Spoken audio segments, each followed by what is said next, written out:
Growing up, it always seemed like my sister Sarah was the one who had it all. She was the golden child of the family, popular, outgoing, and always the one everyone looked up to. Meanwhile, I was the quieter one, the one who stayed in the background, always blending in and never quite getting the attention that Sarah did. It wasn't that I resented her, at least, not at first, but it was hard to ignore the constant comparisons that our family made. No matter what I did, it seemed like she was always one step ahead, always the favorite. For the most part, I stayed out of it, content with keeping to myself and focusing on what mattered to me. But deep down, I had this gnawing feeling, this sense of unfairness that I couldn't shake. My family adored Sarah and praised her constantly, while I often felt like I was invisible. And it wasn't just in the little things, it was in the big moments, too.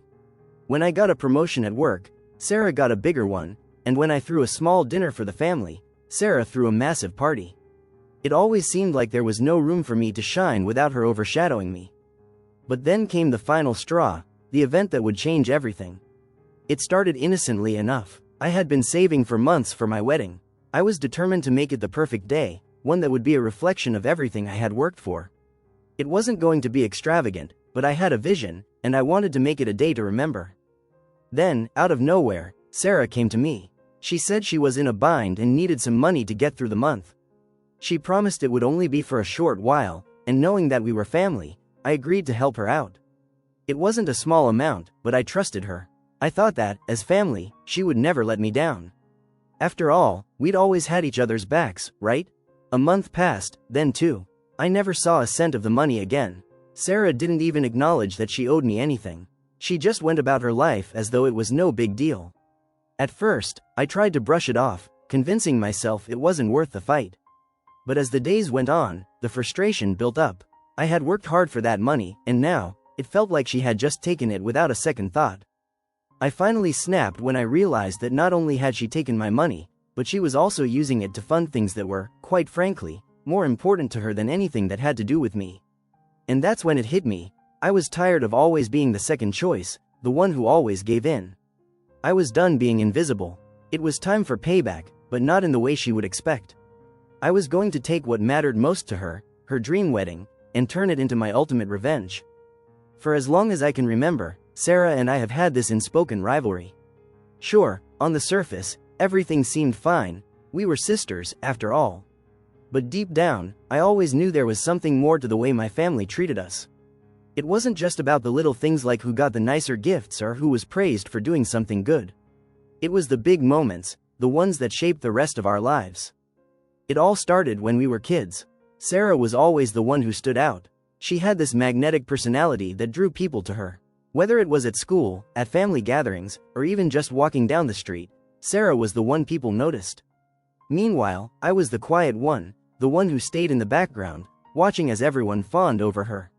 It wasn't that I hated her for it, it was just hard not to feel overlooked. In every group photo, Sarah was front and center, while I was either behind her or to the side. I never really got the chance to be seen, and that hurt more than I cared to admit. Growing up, my parents treated Sarah like she was perfect. Her achievements were celebrated, her talents admired, and her mistakes overlooked. I, on the other hand, had to work harder for everything. If I made a mistake, it was like the world ended. But if Sarah did, it was just part of her charm. She's just being Sarah, they'd say. It felt like nothing I did was ever good enough. It wasn't that they didn't love me, they did, of course, but it always felt like I had to fight for their approval, while Sarah effortlessly had it. The tipping point came when I was applying for colleges. I was set on going to this prestigious university, one that would be a huge step for my future.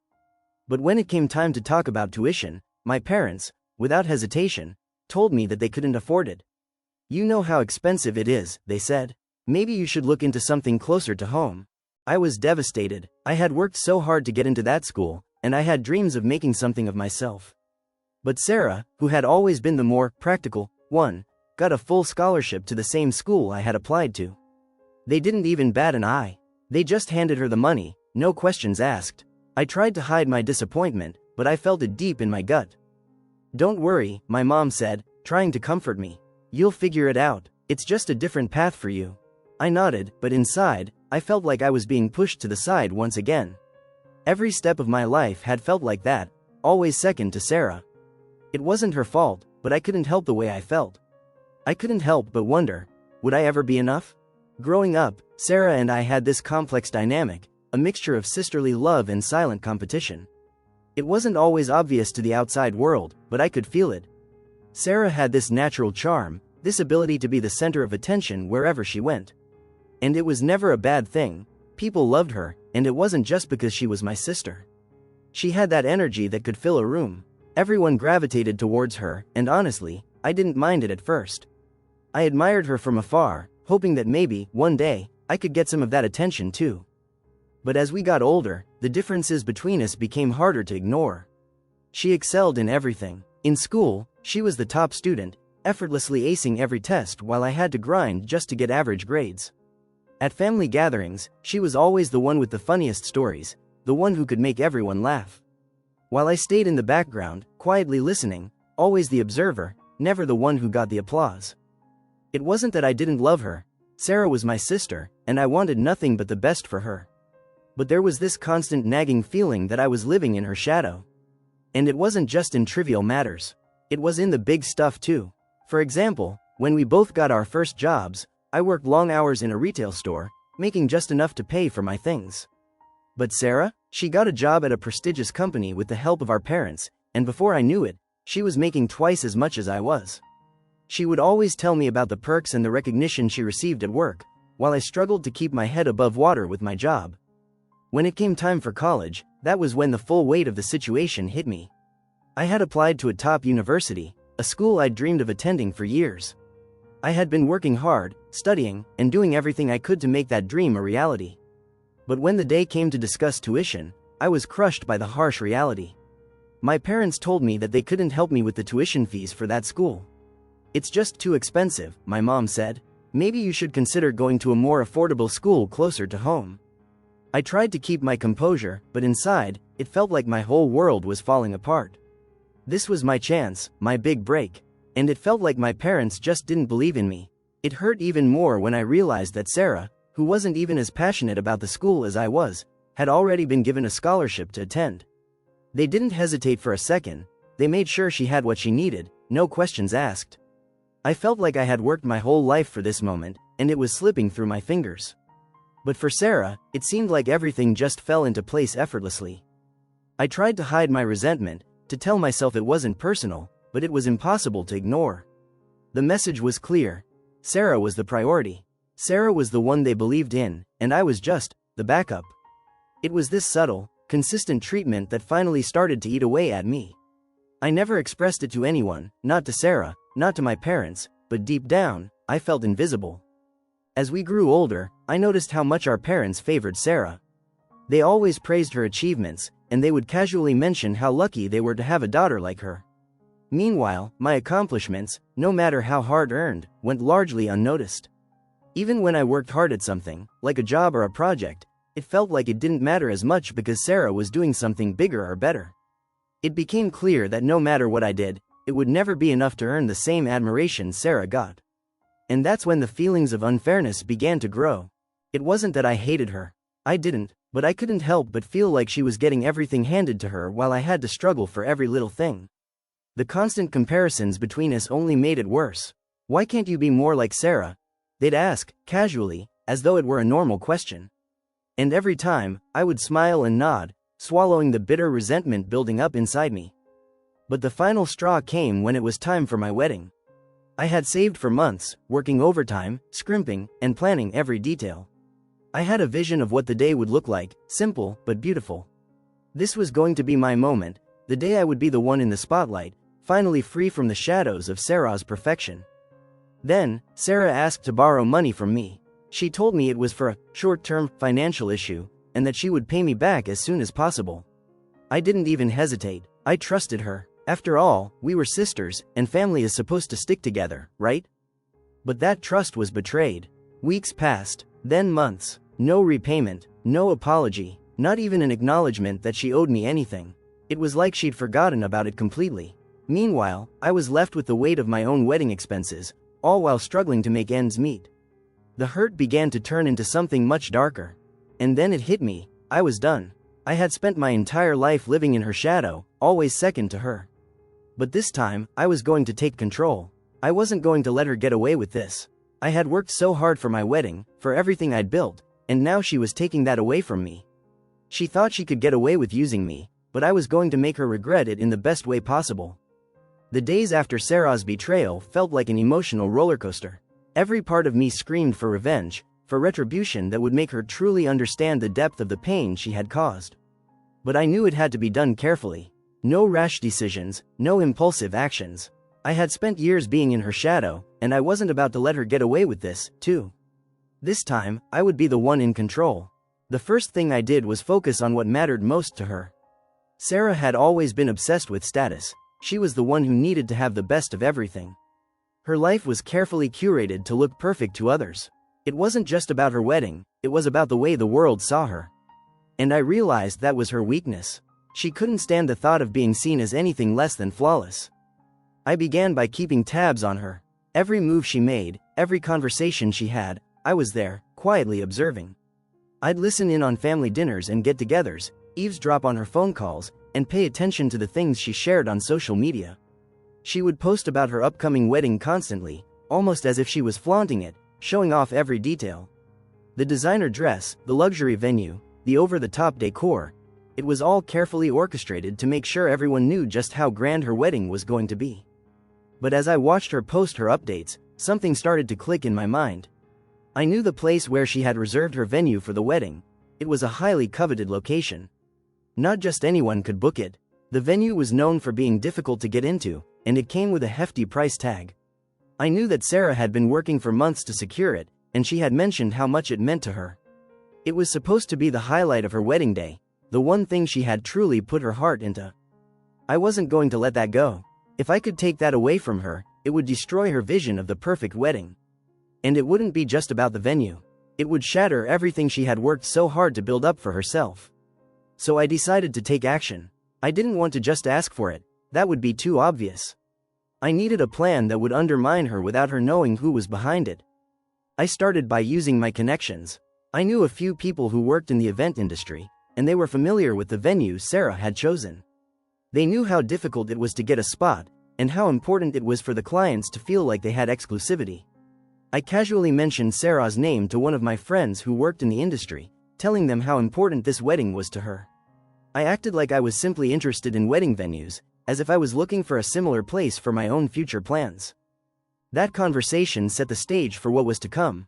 A few weeks later, I got a call from my friend who worked at the venue. They told me that there had been some cancellations, and that it was possible to get a reservation at Sarah's dream venue, but I'd have to act fast. I couldn't believe it. I knew it was a rare opportunity, but I also knew that if I wanted to get the venue, I had to move quickly. So I did. I didn't hesitate. I called the venue, pretending to be someone else entirely, and booked the date, Sarah's wedding date. I knew this would drive her crazy. She had invested so much time, money, and energy into securing that venue, and now it was slipping through her fingers. She wouldn't even know who was behind it. The next step was to ensure that Sarah didn't get the venue back. I knew that if she found out it was available again, she'd try to secure it right away. But there was more to this than just getting the venue for myself. I wanted her to suffer the consequences of her actions, to feel the sting of disappointment that I had felt when she took advantage of my trust. So I spread a rumor, just a simple one, to a few of her close friends. I mentioned that the venue had just been fully booked, and that she might want to look at alternatives. That was all it took. Sarah panicked. I watched her spiral over the next few days. She kept calling me, asking if I knew anything about the venue. She was frantic, desperate to figure out what had happened. But I kept my calm. I pretended like I knew nothing, acting completely innocent. I could hear the tension in her voice every time we spoke. I could hear her frustration growing. But I wasn't going to let up. Meanwhile, I continued to track her every move. The more I watched her suffer, the more I realized how easy it was to play this game. Every time she tried to regain control of the situation, I made sure to make it harder for her. I made sure she couldn't find the perfect alternatives. I planted seeds of doubt in her mind about the wedding vendors she had lined up, subtly suggesting that maybe they weren't the right fit for her. I knew that if I kept pushing, I could ruin everything she had planned. But as I saw her begin to break down, I started to feel a sense of power that I hadn't felt in years. This was no longer just about revenge for taking my wedding money. This was about finally standing up for myself, about showing her that I could take back control of my life. I wasn't the little sister anymore. I wasn't the one who lived in her shadow. This time, she would be the one left in the dark. The moment of truth had arrived. The tension between us had reached a boiling point, and Sarah was at the edge of a breakdown. She had tried everything to fix her wedding plans, but nothing seemed to be working. Every vendor she contacted had some issue, every venue she looked into seemed to be unavailable, and she couldn't figure out why everything was slipping through her fingers. The chaos she had caused in my life was now the chaos she was facing herself. And I had to admit, I was enjoying every minute of it. The final straw came when she confronted me. She stormed into my room one evening, her face red with frustration. "Do you know anything about the venue being taken?" she demanded, her voice shaking with anger. I looked at her with calm composure, pretending to be just as surprised as she was. "What do you mean?" I asked innocently. "I haven't heard anything about that." Her eyes narrowed, clearly not convinced. "You're lying. You have to know something. I know you were jealous, but this is too far." At that moment, I felt a rush of satisfaction. She was finally starting to realize what was happening, but it was too late. I had already won. "Oh, Sarah," I said softly, watching her struggle to hold it together, "you never understood, did you? You always took everything from me, and now I've taken something from you. You should have never messed with me." Her face contorted with shock, and then with rage. You did this? Why would you do this to me?" I let her frustration fuel my resolve. This wasn't just about the venue anymore. It was about me finally getting the justice I deserved. It was about showing her that she couldn't just steamroll over me without consequences. "I didn't do this to you, Sarah. You did this to yourself," I replied, my voice cold. "You took my money, you betrayed my trust, and now you're facing the consequences. It's time you learned a lesson." She took a step forward, her hands trembling with anger. "You can't do this. You're not going to get away with it." But I could see the doubt creeping into her eyes. She knew there was no way out for her now. Her perfect wedding was slipping away, and I was the one holding the reins. The weight of what I had done was finally settling in on her. She had lost everything: her dream venue, her control, and, most of all, her sense of security. "You don't get to decide what happens anymore," I said, my words final. "You've had your way for too long. But now it's my turn to take control." It was then that she realized the full extent of what had been taken from her. It wasn't just the venue, it was the years of privilege, the years of being the golden child, the years of taking what wasn't hers. I had stripped all of that away, and now, she was left standing in the rubble of her own making. She tried to fight back, but it was too late. The venue was gone, the money was gone, her perfect day was gone. And in that moment, I felt a surge of power like I had never experienced before. I had done it. I had gotten my revenge in the best possible way. But the real satisfaction came from watching her realize that nothing she could do would undo the damage. There was no way to fix what had been broken. She couldn't undo her betrayal, and she couldn't stop the chain of events I had set in motion. I watched her stumble away, defeated, her once perfect world crashing down around her. I had finally won. In the days that followed, everything changed. Sarah's wedding plans were in complete disarray, and I could see the toll it was taking on her. She tried to salvage what she could, but the cracks were too deep, and the pieces of her perfect day never quite fit together again. The venue was gone, and with it, the image she had so carefully crafted for herself. The extravagant, flawless wedding she had envisioned had turned into a shadow of its former self. But me? I was free. Finally, after years of feeling overlooked and overshadowed, I felt empowered. For once, I wasn't the one being trampled on. I wasn't the one who was taken advantage of. I had taken control, and I wasn't looking back. Watching Sarah struggle to put everything together was a bittersweet victory. It wasn't just about the wedding, it was about taking back what was mine. For the first time, I felt like I was finally seen. As for Sarah, her world didn't come crashing down in the way she expected. Sure, her wedding wasn't the fairy tale she had dreamed of, but the real consequences came in the form of something more lasting: her pride. She would never be able to look at her perfect life the same way again. The damage I had done wasn't just to her wedding, it was to her ego, her sense of entitlement. It was a blow to the persona she had built up over the years, and no matter how much she tried to fix things, she couldn't shake off the feeling that everything she had worked for had been shattered. I knew she couldn't repair the damage I had caused, and that realization was the most satisfying part of all. She had tried to manipulate and control everything, and in the end, she had been exposed.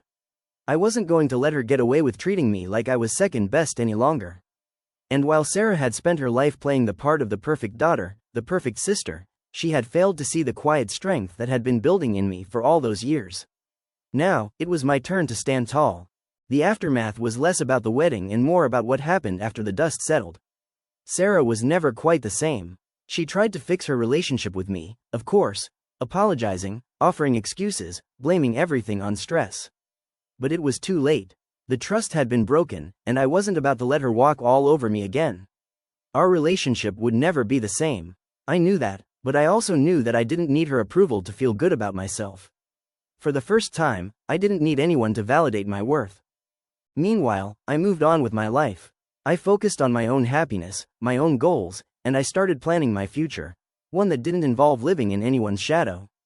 The revenge I had taken was about much more than payback. It was about proving to myself that I was strong, that I had the power to stand up for myself and to take control of my own narrative. And I realized that the victory wasn't just about Sarah's ruined wedding, it was about reclaiming my own sense of self-worth. Sarah, on the other hand, struggled to maintain her image. She tried to fix things with the family, but they all saw through her facade. They knew that her perfect life was just an illusion, and in the end, it was her own fault. She never really understood why I did what I did until it was too late. She was so wrapped up in her own world that she never considered how much damage she had caused to me, and how much I had quietly endured for years. And though she tried, she couldn't make up for what she had done. The truth had come out, and the perfect image she had so carefully constructed was nothing more than a house of cards. Her wedding had been the breaking point, but it was just the beginning of the unraveling of everything she thought she had. As for me, I no longer had to prove myself to anyone. I had learned a valuable lesson: never let anyone walk over you, and never forget your own worth. The satisfaction of knowing I had taken control and stood up for myself was something no one could take away from me. I had won in the most unexpected way, and I would carry that power with me for the rest of my life. In the end, Sarah learned the hard way that betrayal comes with consequences. But for me, it was more than just revenge, it was a journey to self-empowerment. I had taken what was mine, and I would never let anyone take that from me again.